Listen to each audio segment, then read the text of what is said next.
close this door real quick. Welcome back to the Context Coaching Podcast. We are joined today by Walt White, head baseball coach at Cal State Monterey Bay. Coach, thanks for joining us today.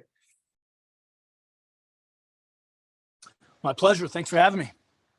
If you don't mind taking us through your background as a coach to help ground the audience, how did you end up coaching? What was the process of landing your first job and then any subsequent jobs that you've had along the way?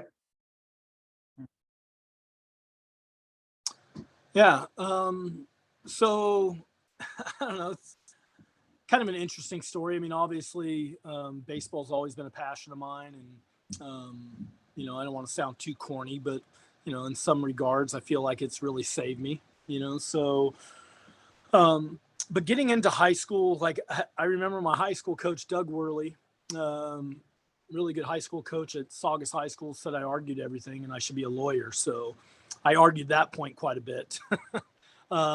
So I think when I first went to Sonoma State and choosing my first major, I had no idea what I really wanted to do. I remember Coach Worley saying I should be a lawyer. Lawyers make pretty good money. Let's take a degree path towards something like that. So my original major going into college was political science. And to be honest with you, I had no idea what I was getting into. When I went in, I was a political science major for a full year. I was in those classes. It was the first time in my whole academic career that I felt inferior.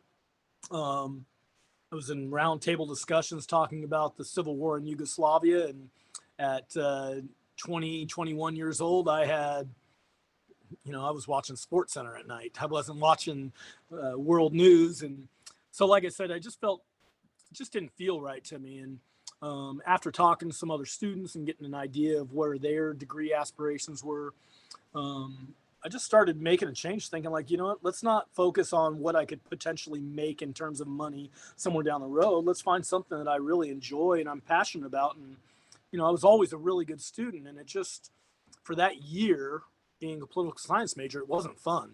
So I changed my major to kinesiology. All of a sudden, I was back into classes with my peers. I started finding those same leadership characteristics that I had early on. And then the subject matter was just really relatable, right? Everything I was doing. So that's kind of about the time where I started thinking about thoughts of potentially coaching. But at the time I was still playing and, excited about that. But I do remember having a class on within kinesiology. It was a theory of coaching class. And I remember not agreeing with everything in that class. And I just thought like there was some thoughts that I had that maybe I could expand on sometime later on. Well, make a long story longer,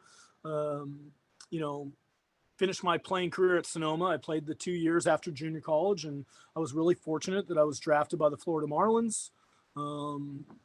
And I got to start my pro career. But at the same time, I still had, with changing my major, I had an extra year of school added on.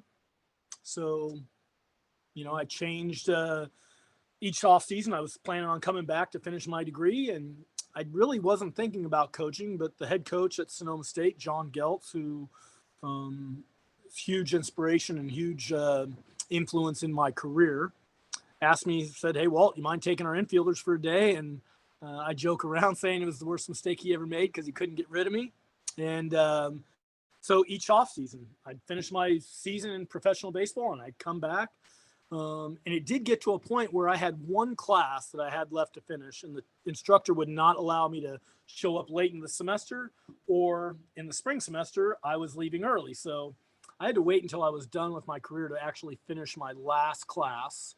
So I played 8 years professionally, reached a pretty decent level and had a great experience and loved everything about it. But at the same time, I was getting a taste of coaching. And so when I finally finished my playing career, my last year was 2001. Just so happened when I came back, the paid assistant at the time was a guy named Matt Markovich, who's currently now the athletic director at Santa Rosa Junior College. Well, when I came back that year, Matt Markovich interviewed for the San Francisco State head job. That opened up. he got that position, opened up the head position at Sonoma. So I was able to take his kinesiology courses that he was teaching. They gave me those activity courses, and I became the full-time assistant. And yeah, I'm really glad I did, and I'm really glad I was able to hook on at Sonoma State with Coach Geltz, because he definitely shaped some of my thoughts and philosophies about what we do. Now, obviously, I think every coach needs to, infuse their own personality and their own style and do the things that they really believe are going to be best suited for their personality and their program. But I like to think I'm a combination of every really good coach that I ever played for or been around. And to be honest, even some of the coaches that maybe I didn't have a fondness for playing for, but I think I was able to take some things from all those people and apply it to our philosophy and apply it to my coaching style. That's kind of in a nutshell my start. And ultimately, this was my first head coaching position. I had interviewed at a handful of others, or one or two other spots prior to this, and I think all those things really helped me for this interview and taking this position here. So it's kind of my journey there. Awesome. Thanks for sharing that. And if you could humor me because of the season you just had, what year are you in at Cal State Monterey? And talk briefly about what you were able to accomplish this year, just so we can put a pin in who we're talking to. Okay. So just finished my 13th year here at CSUMB. I like to think it's been 12 or 11 and a half seasons based on COVID. We did not get to play in 2021. Our season was cut short in 20, obviously. But my 13th year here, I think that we've made steps every year. I mean, I don't know how much you know about the history of our program, but I took over a program that was 8-41, before we got here. So coming into this position, I was really excited about the job, thinking that I get to build, this program with building of the school. And to be honest, I was young coming in at the time, so I didn't know what being a head coach was like. So, but we've had a little bit of success moving forward. This last year, we won our fourth regular season conference championship. We've won 3 of the last 4 conference championships dating back to 18. So we won it in 18, came in second in 19, 20 and 21. We didn't have one, and then we won it in 22, and obviously we won it here this last year. But we took some more steps forward. We won the conference tournament championship, which we hadn't done. We've been the number 1 seed a few times, but we hadn't played our best in the playoffs, and afforded us an opportunity to host our first round of the regional championship. And we hosted Point Loma, who was the runner-up to the national championship last year, and Cal Poly Pomona, which has given us some hard times in the playoffs in the past. And we were able to beat both those teams and win our regional that we hosted. And we were able to host the super regional here, which another first. Unfortunately, we didn't play as well as we played the week before, and we got knocked out by Cal State San Bernardino, who, it's just frustrating. You beat them in the regular season, where we're the regular season champion. We beat them in the conference tournament to win the conference tournament championship, but you give a team a third life, and they played a little bit better than we did on that last weekend, and they're sitting in Cary, North Carolina playing, where we're going to keep showing up, and at some point we'll be there.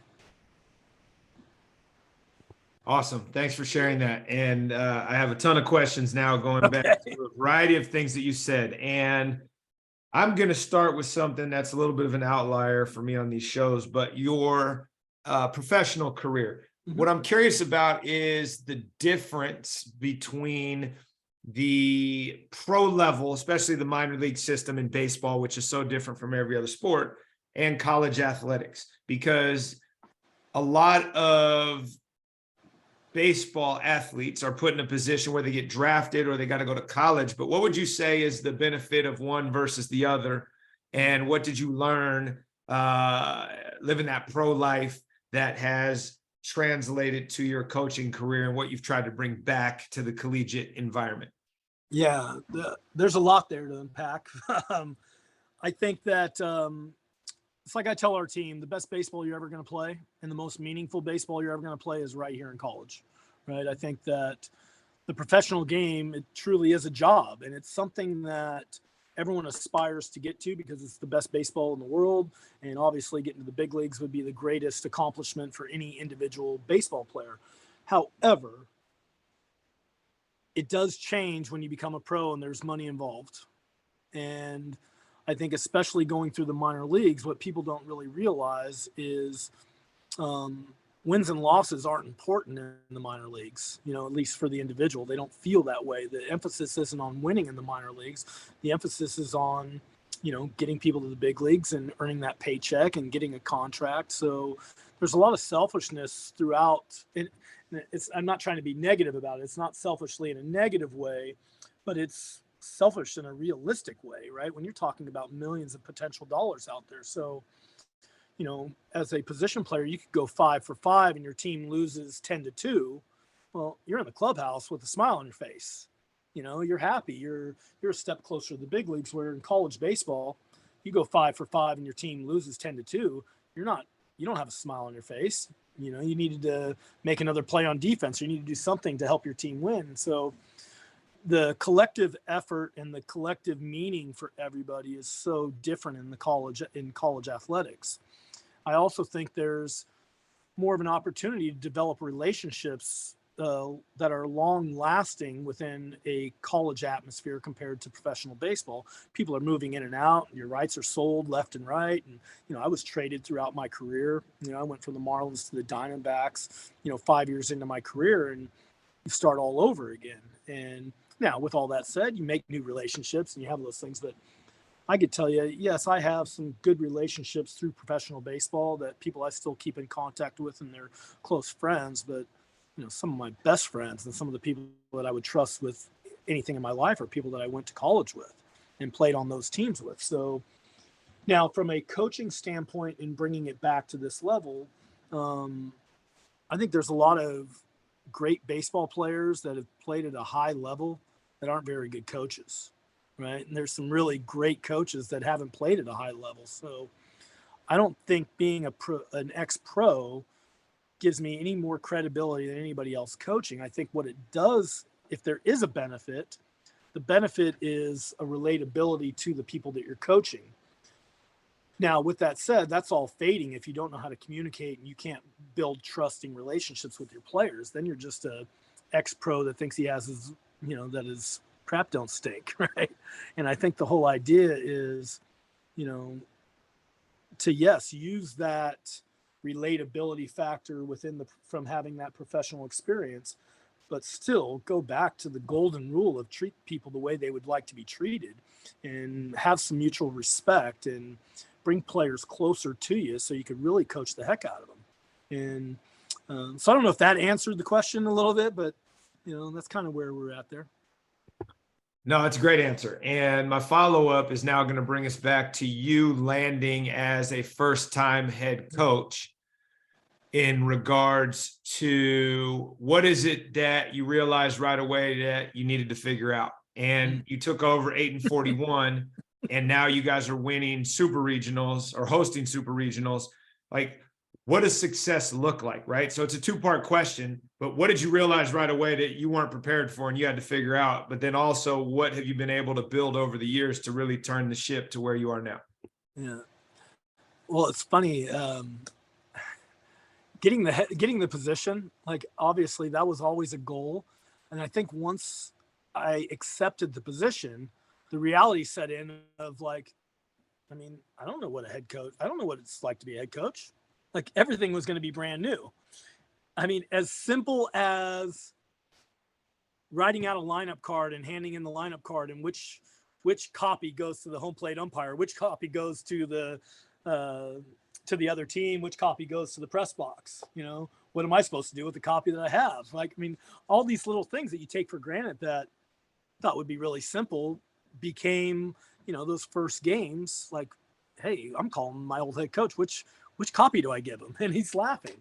So I think just understanding the responsibilities, I think I understood the responsibilities, but the actual in practice of who you are as a head coach. I think being able to speak with, having meetings with the athletic directors and doing self-evaluations, all these things that you didn't do as an assistant. I mean, as an assistant coach, I was, buried in the numbers, buried in the stats, buried in the scouting reports and, recruiting and all these other things. And when it comes down to it now, I'm super fortunate that I came from a Division II school where, I had a mentor that really allowed me as I was going to sit in on some meetings and be a part of everything. But at the same time, the responsibility and the weight of that responsibility, is unknown until you're in it. And so coming here, I really felt, number one, the first thing that we had to do was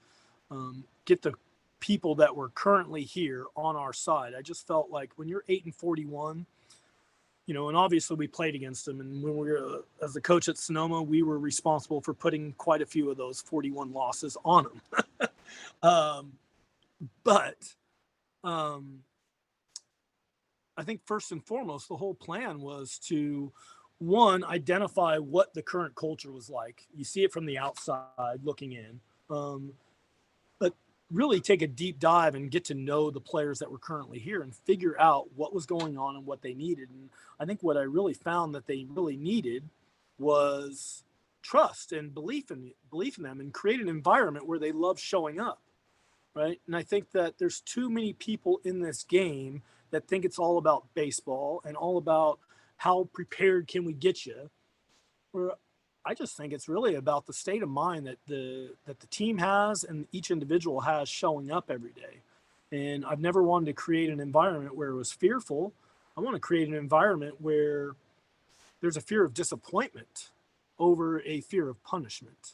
Right. And I just think that, so it's kind of where we started. And my other thought was, when I first got here, that the players in our program needed to have a great experience. And that obviously that includes some winning. Right now, I would be naive to think that we were going to come in here and light the world on fire and win a championship after being 8-41.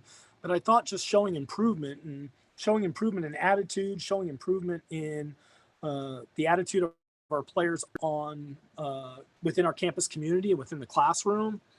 And I think that all started by the way I treat our players and by the way our assistant coaches relate and treat our players. And, and ultimately it's just kind of built. And I think that first group, I mean, one of the things I'm most proud of is that the kids that were freshmen on the team that was 8-41 were seniors on our third team here that was 39-17, and we won our first championship. Right. So you had a group of about 6 or 7 freshmen that saw what 8-41 was like, and I had to re-recruit all those kids. They all wanted to leave because they had a horrible experience, to bringing them back to, I have a picture here in my office right up here that there's a big dog pile, and I get to see them every single day. And so I think when you talk about moving forward and how have we gotten to the point that we're at right now, I truly believe it's the way our players are treated. And it's not that you're catering to everything that they do, because players want discipline and they want structure and they want to be held accountable. But I think you could do that in a way that's not demeaning and demoralizing. And, I think we're all in it together. I use the saying all the time that there's no line in the sand here. It's not players on one side and coaches on the other. We're all in it together. So we need to create an environment that it feels that way. And ultimately, the reason why we're in the position we are now, and hopefully in the next few years playing for national championship, is the experience that our players have, because they recruit our program better than I'll ever recruit our program. So you could have a great team, but if your players don't respect you or didn't like the experience, well, that's the experience that they had, and that's the experience that they share with other people. So I just feel like if we could create an environment where our players get to experience us in a way that's enjoyable, competitive, exciting, emotional, all those things, it bodes well for future teams. So these guys have a great experience. They're going to keep telling their friends. Yeah, no doubt. And I think that's a great way to articulate it there at the end, that our players are going to recruit the program better than I'm ever going to be able to. And I think that is something you see in any organization when people come to visit. What's the vibe they're getting, not from the people putting the show on, but the people that are living it out every single day. So I love that. I want to follow up in a couple different ways, and I'm trying to keep my attention issues from getting the best of me here, because talking about that in my normal sequence of questioning, I'm going to pivot here because I want to know, and I need you to couch this for the audience because I don't have all the details, but my understanding, baseball is not a fully funded sport. You have to split scholarships at the Division I level. I think they get like 12 to go with a 40-player roster. I don't know what your level is, but I'm curious, two things. One, how do you recruit given that's the landscape? Now, I do know that it's the landscape for everybody. It's not like basketball necessarily, where you guys might not be fully funded and Humboldt State is, and it's a whole different beast. But like, what's that like recruiting where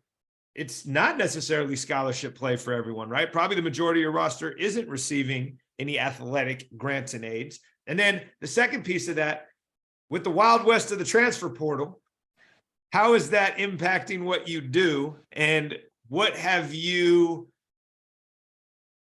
figured out, or what are you in the process of figuring out of how to utilize that with the new world that we're in? Yeah. So start off at the beginning. Yes, we are not fully funded, and most of the schools in the CCAA are not fully funded, especially from a baseball standpoint. It is not equal, right? There is a discrepancy amongst teams. The NCAA says that we could give out 9 scholarships, right? Now, a full grant and aid at our school is probably in the $21,000 to $23,000 range. So if you multiply that times 9, you're looking at $180,000 to $190,000, right? $200,000 to maybe fully fund your program. We're not close to that. But now some of these teams that are in the College World Series in the Midwest or back East and some of these other conferences, they are, and they're able to give out those full 9. For us, we've gotten a little bit better each year. I would say when we won our first championship in 2013, I would say we were bottom third in the league in total scholarship dollars. I think in 18, when we won our second, we're probably pushing ourselves up more to the middle of the pack. And I think we're probably towards the top of the middle of the pack now, if that makes sense, right? There's probably about 4 or 5 teams that are ahead of us. I also don't think that baseball is as demanding of a scholarship sport as, say, basketball and some of these other sports, right? Because we do have larger rosters and you have a lot of people on there. We divvy out our scholarship quite a bit. There's a lot of $1,000, $2,500, some $5,000 scholarships. I think sometimes, your money goes to pitching quite often. It's where, it's just hard to land some really quality arms because there's a lot of competition to get those people. Now, with that said, I think you have to really do a lot of, you have to just be active and talk to people and, be able to ask tough questions to families, right, about their finances and where they're at. And, obviously someone that qualifies for some form of federal aid money, you would also qualify for some stateside money, which could ultimately really help us. And I think one of the keys to our place is to find a couple people that would qualify for stateside money, Pell Grant money, and then your scholarship dollars go a little bit further there. I think the challenging part is that middle class, family, where they probably make a little bit too much money to qualify for federal aid, but they don't make enough to really afford college. And I just have a hard time, recruiting kids and, having them take out a ton of student loans. And ultimately, my kind of thoughts are, if I could have someone come to school here and leave with a degree and have under $20,000 or under $15,000 in debt, we could probably make that work. But, anybody that wants to go to school for free and have everything paid for, they should have probably played basketball or golf or, something like that. Baseball is going to be a little bit of a challenge. Even the highest scholarship on our team is probably maybe covering 50%. And that's, it just doesn't do it much. So, and that's pretty standard across baseball, Division I to Division III, right? It's just like you're not getting a full scholarship in baseball. Right. In Division I, they've, they used to be able to do where they'd give a bunch of people some money and, sorry, my other phone's ringing. I hope you don't hear that. But now it's everyone on a Division I roster has to have 25%. Now, so they can, but still 25%. And if you're going to a private school that's costing you $60,000, I mean, it's really not that much. And the same thing, and I think that's another thing that gets me into the recruiting side of things, where if I'm recruiting someone that is being recruited by, say, a USF or St. Mary's or a private school, even a Division II private school, where they're saying, Coach, they're giving me $25,000.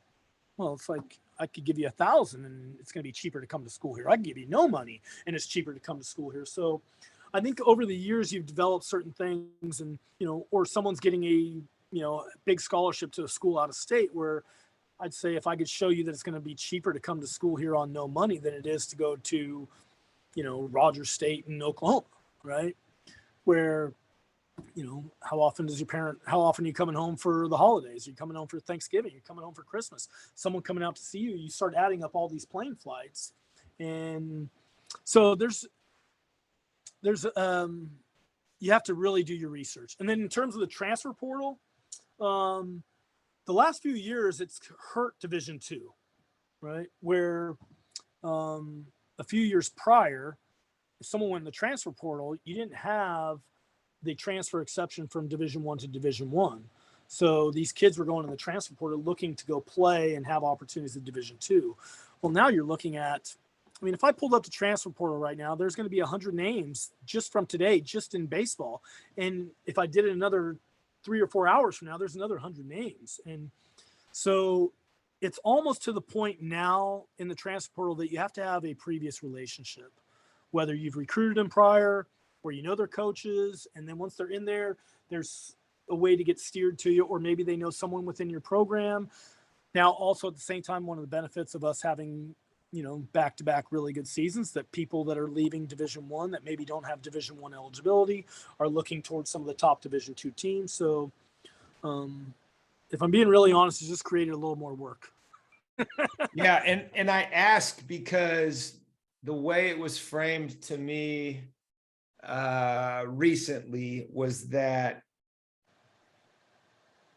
and this is going to sound awful, so I'm going to let you couch it after I say it, but Division II has basically become the junior college of college athletics, because you go there for a year, you have a great year, and boom, you're gone, even though that's not what it was designed to do. But that's what the transfer portal has now unintentionally created. I don't know if that makes sense. Oh, for sure. And I would say, yes and no. Right. I think if anything, the mid-majors have probably suffered more than Division II. Right. So those mid-major universities where you get the player of the year at a Nickel State or a Wright State, or, well, all of a sudden, like LSU is not looking at junior colleges anymore. Very rarely. Some of these Power 5 conferences, instead of going to the junior college where, hey, this guy's a junior college All-American, he's not playing against the same competition that a mid-major is playing against, but now you get a mid-major All-American. Like, that guy could go into LSU or go into Alabama and be a star. So for us, we haven't lost anybody, right? I've got the 2-time reigning player of the year in our conference. But let's talk about that. Let me interrupt you. Yeah. You haven't lost anybody. Why do you think that's the case? And can you talk about that in regards to your program, and what are the best things that you do that makes people want to stay? Winning helps, but there's more to it than that. Yeah, there's more to winning. I think winning's a byproduct of what we're doing, right? I don't think that we're winning and then, hey, now we're winning, we're going to treat our players really well. Right? So I'm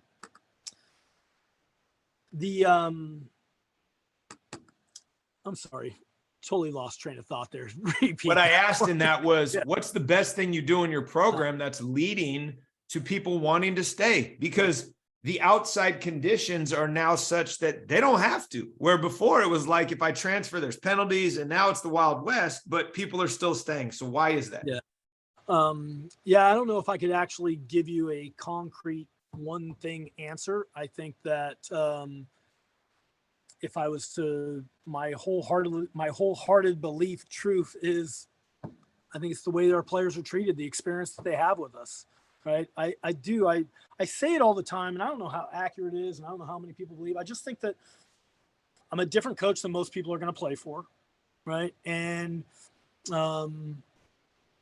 I instruct our assistant coaches to coach and have a certain attitude and a certain, Affect. yeah. And just have some patience and have some, fight the urge to see yourself as the top authority. Right. And I think assistant coaches come in and want to tell you what to do and how to do it. And because a lot of them are young and maybe they've been coached that way. And it's like, that's not the way I want to coach our team. So let's Like, talk about that. So yeah. what are the specifics? Because part of this podcast is providing mentorship to others. What are the things that you are wholeheartedly committed to that makes you different than most people you play for? What are those things? Yeah, I don't know if it's anything that I could quantify or put in writing. I think it's our personality. It's our perception or our outlook on who we are. And I think every day, like some things that I tell our team all the time. Number one, there should never be a day that you're fearful of showing up to practice, right? My job is to make practice enjoyable, competitive, exciting. And I love my job. So if I show up every day and create an environment where they love showing up, they're treated well, we laugh, we have fun. But at the same time, I have really good coaches that are knowledgeable, that have played a long time, myself included, that I think there's a baseball respect factor that goes along with it. So when you combine the knowledge of the game, which every coach has knowledge of the game, but you combine that with a effective communication strategy and create an environment, like I said, where these guys love showing up. I hope that every day it's like, what are we going to do today? Like, one of my favorite things is, Coach, what do we got today, man? And it's like, you're going to find out, but it's always going to be some sort of competitive situation, right? And there's times I remember, as an assistant coach when I was a lot younger and was a little more active, we'd play this double play game where myself and our assistant coach would soft toss hitting balls to our infielders. And we play a game where first team to turn 21 double plays wins. Now, I'm also a horrible umpire in a deliberate manner, right? And there's certain things that you get to coach get to have our energy levels up and excitement. And, there's certain things you could teach. It's hard to explain it through this, but my point is we're playing for something. It doesn't have to be anything major, but sometimes you're playing for a Gatorade, right? And it's amazing what kind of practice you're going to get out of people playing for a 99-cent Gatorade. And I think it stems back to my high school playing days. We had a 7-Eleven right down the street from our high school.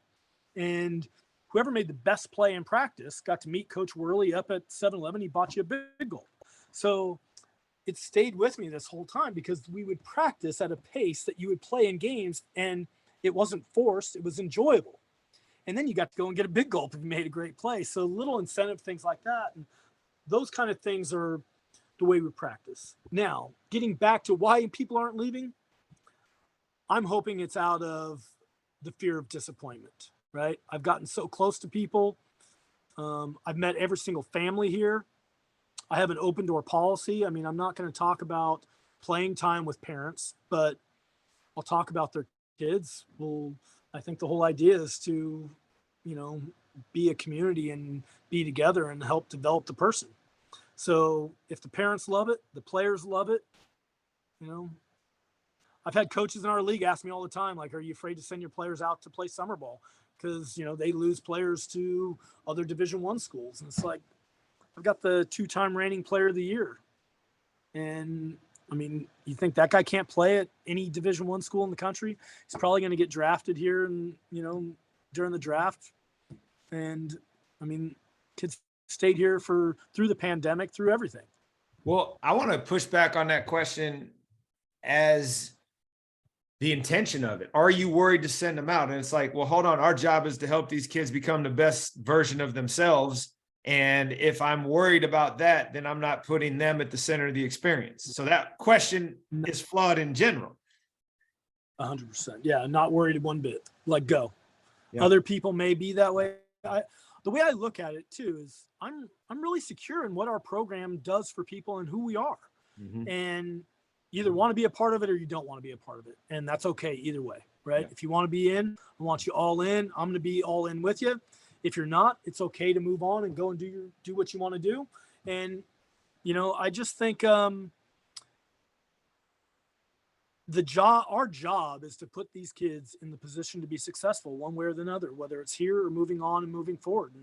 And so I'm really proud of the fact that kids don't want to leave. They like staying here. They love our program. And like you said, I mean, winning is a big factor in that.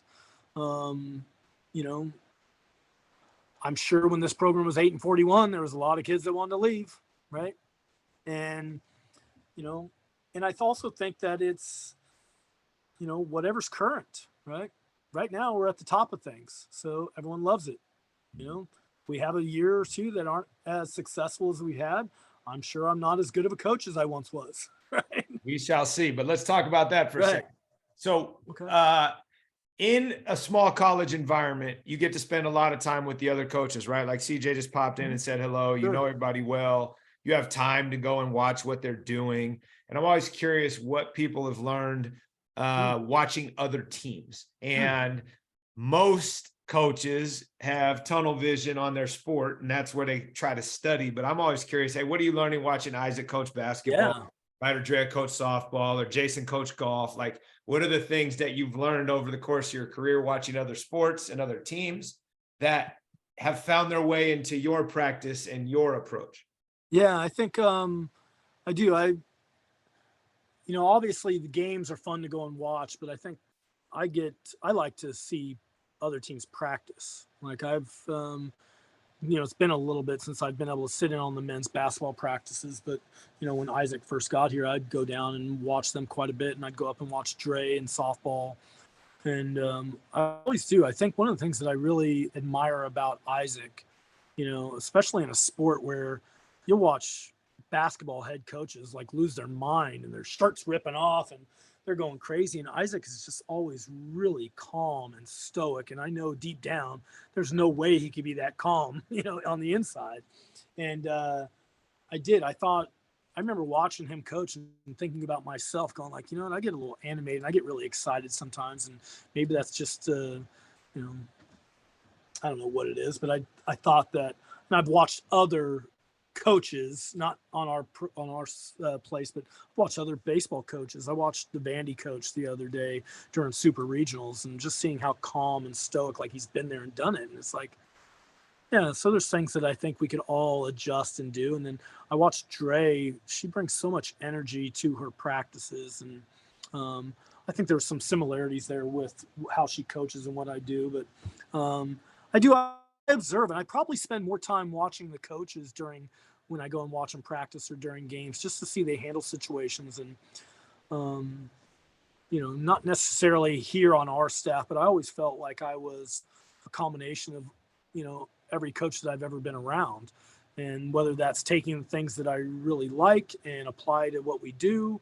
And there's plenty of people that I'll never do that, and I think good, bad, or indifferent, I think it's shaped, who we are. And I think we're always evolving and always changing. And I'm quite certain 5 years from now and 10 years from now, I'll have different views and different thoughts and probably be a different style of coach. Hopefully have some of these same things that are getting us to where we're going. But I think the more you're around, the more experience you have, the different, wider perspective that you have.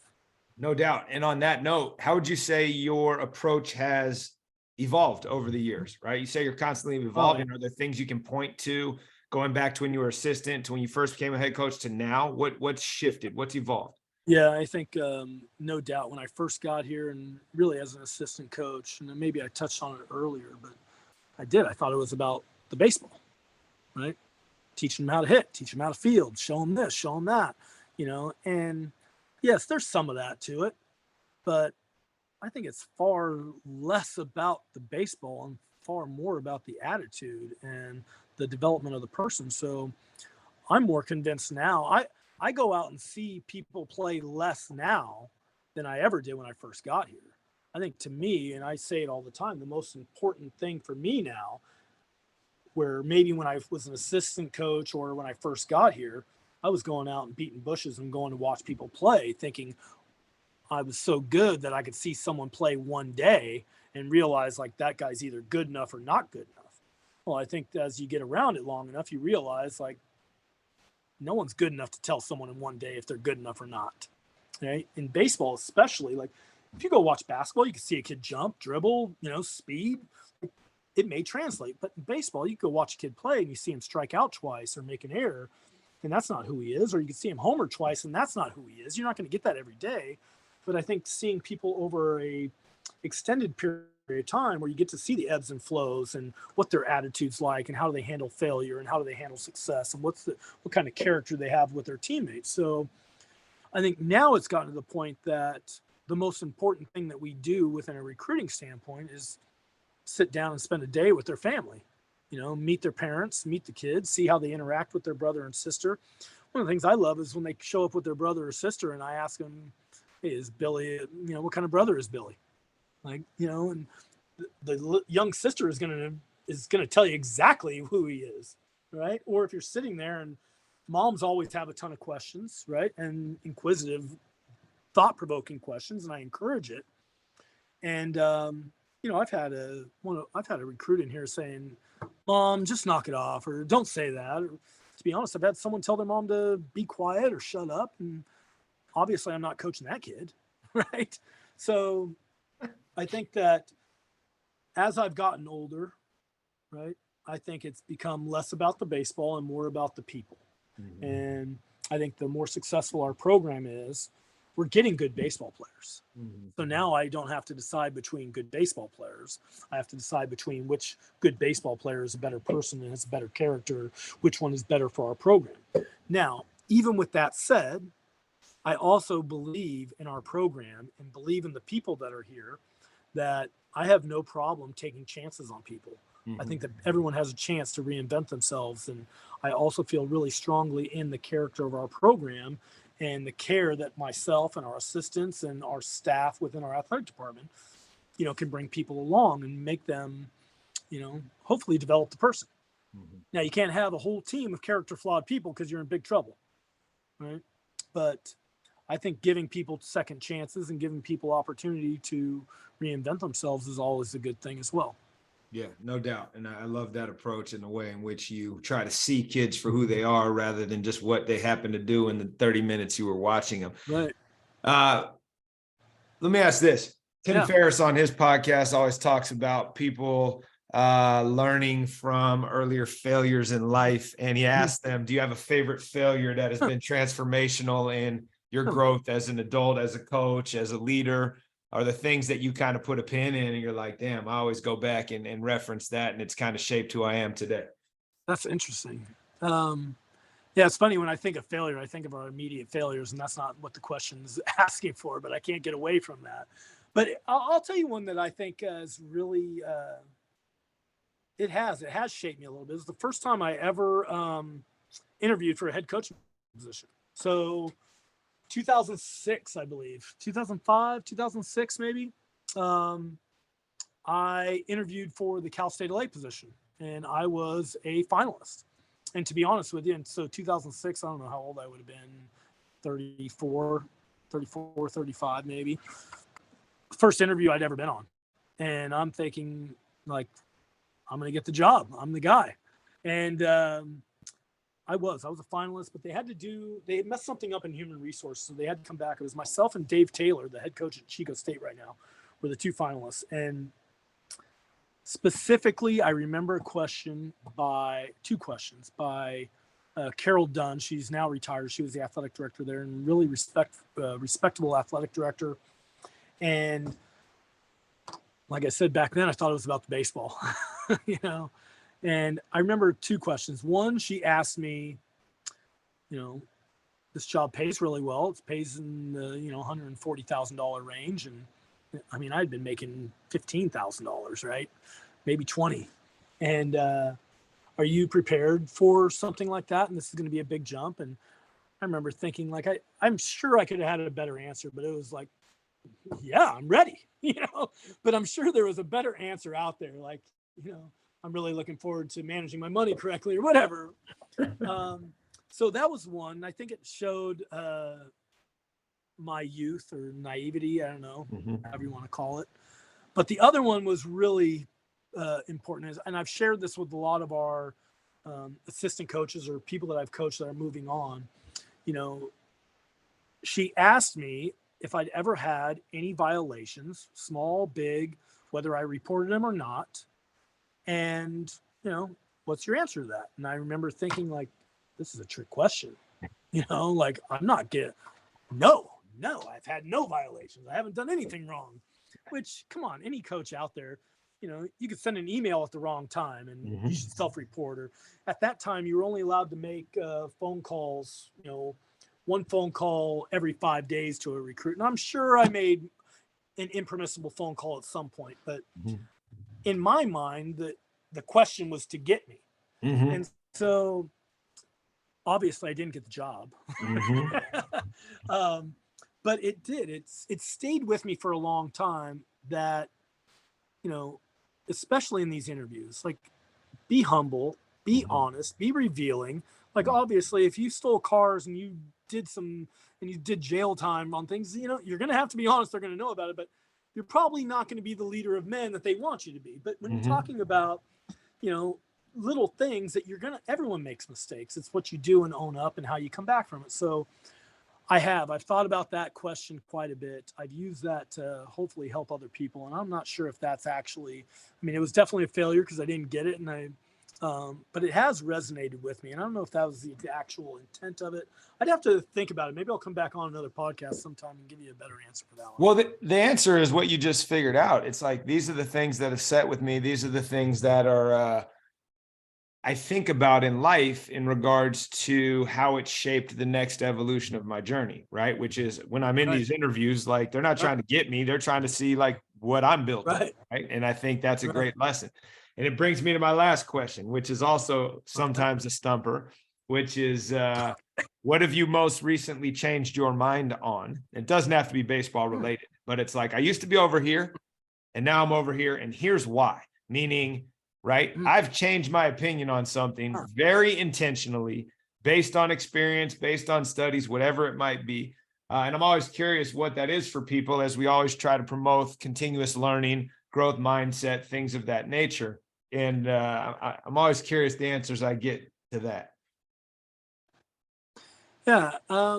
It's funny, as you asked the question, I was like, man, that's a tough one, but something popped in. Well, for the longest time, I had not had, and deliberately so, not had anybody on our coaching staff that hadn't played for me at some point. Right. So my two longstanding assistants, I coached Coach Bell in 98, 99, and 2000. Coach Peters, I coached him in 03, 04, and 05. Every year we've have players that finish their playing career that have stuck on and stayed on our staff.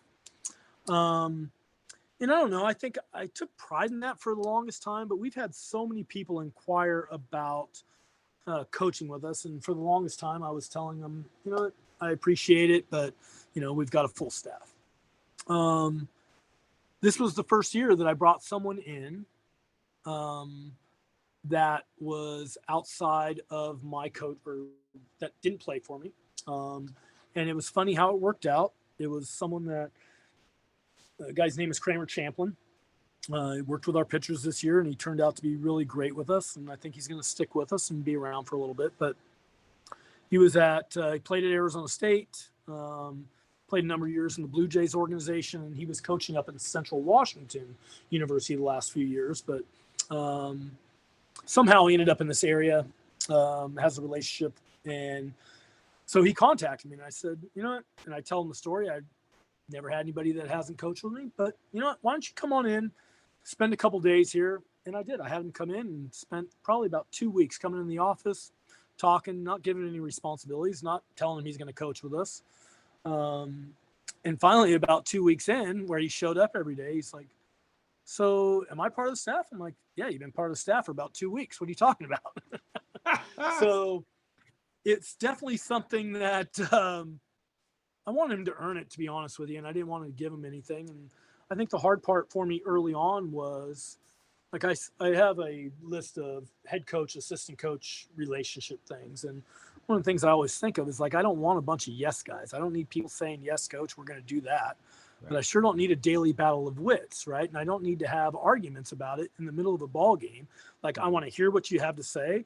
If I'm short with you or I don't use it, don't take offense and don't feel like I'm negative towards you. It's just in the heat of the moment, I'm going to move on. But there are plenty of opportunities for you to say, hey, what do you think about this? And there's times where I'm going to say, I love it, and I'm going to use it. And there's going to be times where, like, no, I don't like it. I'm moving in a different direction. Now, don't just keep coming back and pestering me with it, because now we're going to have a problem. So, like I said, he turned out to be someone that, you know, it took him a little bit of time to feel like, can I say something? What should I do? But he's worked out really well for us, and I think we're going to keep him around. So, love that. So I've always said, like, good assistant coaches can be told no 99 times and still come back with 100th suggestion. And you almost have to frame that to your point. I want dissenting opinion. And when I say no, yeah, there's a reason. We talk about it later, but I don't want you to be shut off because you got told no. It's like, you got to keep coming with it. So I love the way you described that. And actually, I lied. I'm going to go one more quick one. Rich and I talk all the time about how once you are the head coach, to your point about it, I thought it was all about baseball. Like, about 15% of what you actually do is coaching baseball. The rest of it is administrative. It's managing egos. It's whatever it happens to do.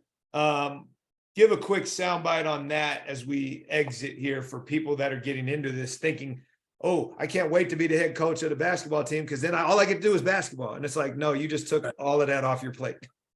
Right.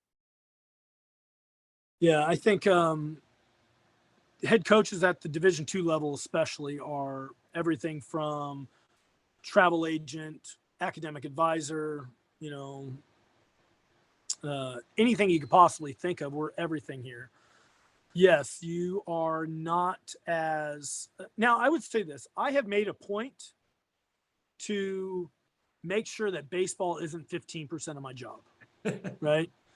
Meaning, if it is 15% of my job, then I'm spending a lot of hours doing other stuff as well, because I'm putting a lot of time. I think that first and foremost, I need to be present for our team, right? Yes. I think that one of the things that is different about our place, I've never missed a practice. I'm here every single day. I'm going to see everything that they do every single day. I owe it to them. When it comes time for me to make the lineups, no one can say, Coach White was never even here. He never even saw me. Like, he didn't see my 3 home runs that I hit in inter-squad games. Like, I need to be present and be here and be available for them.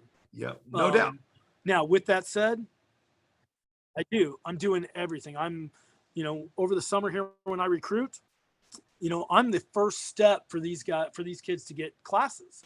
I'm setting up their class schedule. I am doing their academic advising because they're getting admitted late to school. The difference in baseball is my recruiting is now. Like, I'm recruiting kids now through July, getting kids in at the end of July into August. All the orientations are done. Advisors are moving on to next semester. We are doing it right here and right now. And I can't make a mistake, because if I make a mistake, the NCAA doesn't see me as an advisor. So I get them set up with their classes. And then the first week of school, they're getting in to see an advisor. Yep. You know, I'm setting who's living with who and when they're living and where they're living. Like, it's a little bit of everything. Now, with all that said, it's what I know. I've been a Division II player. I've been a Division II assistant. I'm going to be a Division II head. I'm a Division II head coach. I'm going to be the head coach here as long as they want me. At some point, I hope they name the field after me. I'm going to retire here. I'm not going anywhere. You know, there are a lot of people out there that are looking for the next big thing. I love what Kirby Gary always says, like, let's make the big time where we're at. Yep. And we are. We're going to do something. Now, with all that said, if we win multiple national championships and, you know, we have a different president here or a different athletic director that wants to change things about everything, I would maybe look for a different challenge. Right. But I have zero desire to go anywhere. I've got everything I need right here. And come on, I live a mile away from where I live in Monterey County. What the heck? Who wants to go anywhere else, man? Let's go. Absolutely. Well, it's always good when people love where they work as much as you do and as much as I do. And the 15%, you're right. And by that, you just named all the things that are on top of the baseball. And by that, when you're a young coach, right, what you're thinking about is baseball strategy. What am I going to do in this situation? What am I going to say? And you're like, I'm going to be at practice. I'm going to plan, delegate some things out. But, oh, yeah, I got to get you housing. I got to get you set up and all these things that we didn't necessarily think about when we sat in the chair. So appreciate you coming on, Coach. I'm going to let you get back to your day. Once again, great season and looking forward to coming out and watching practice. You got it. If you have time.